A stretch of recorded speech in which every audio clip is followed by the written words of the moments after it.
What up, y'all? You already know what time it is. Hit that like, subscribe, and post notification bell for me. So I wanted to share some thoughts and a bit of my perspective on fitness and levels of fitness, goal setting, results, progress, etc. So the first thing I would talk about or touch on rather is expectations. Um, we need to manage expectations a bit more carefully with regards to fitness. Now, I've fallen into this trap myself, been riding a wave of momentum and motivation and working really hard and had a high expectation and most likely unrealistic expectation for the kind of results that I could achieve. And honestly, not really having all of the elements put together as well as I could have in many cases over time.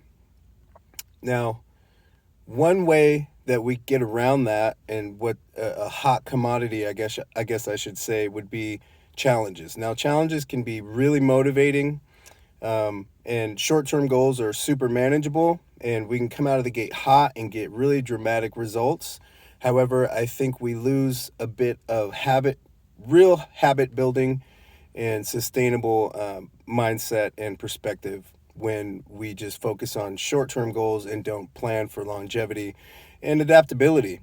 Because as our bodies change, so should our macro counts. And I don't know that there should always be one singular formula. You should learn as much as you can about nutrition and fitness and adapt as your body changes. And as you grow, your interests change, your level of fitness changes. You may become stronger, you may become a little weaker in some lifts.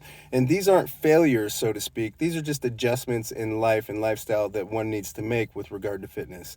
And that kind of transcends life, period, right?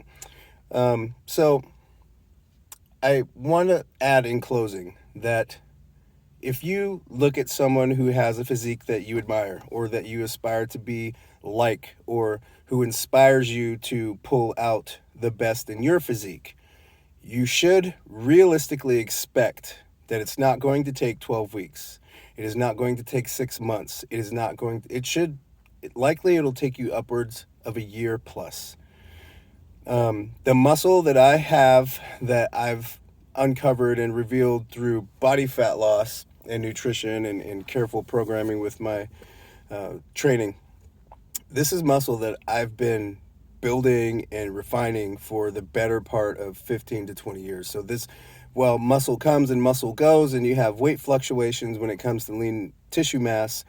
Overall, for someone like me who's been training for as long as I have, it's going to be a bit easier for me to have the kind of physique that I have currently versus someone who's just beginning to learn how and establish themselves in building muscle and figuring out which build looks best for their structure. Now, different things work better for different people. If you have a short neck, then you may like me, you may not want to work traps as much. If you have a wider waistline, then you may want to work shoulders a bit more, have a bit more of an overdeveloped shoulder cap, deltoid cap. Thanks, Tad, the diet coach, for that tip. But I think you understand the point. Overall, it best suits everyone. And I mean, from the casual fitness goer to the moderate to even hardcore gym enthusiasts to even bodybuilders, to learn.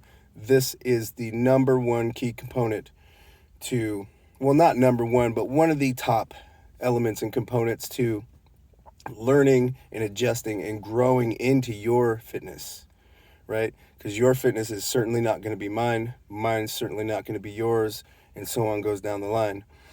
I hope this helps y'all. I hope this maybe relieves a little bit of pressure. Just know that you have everything that you need right now to start. You do not have to be perfect to get started. You can start practicing being the person that you want to be or that you envision for yourself right now. Peace, y'all.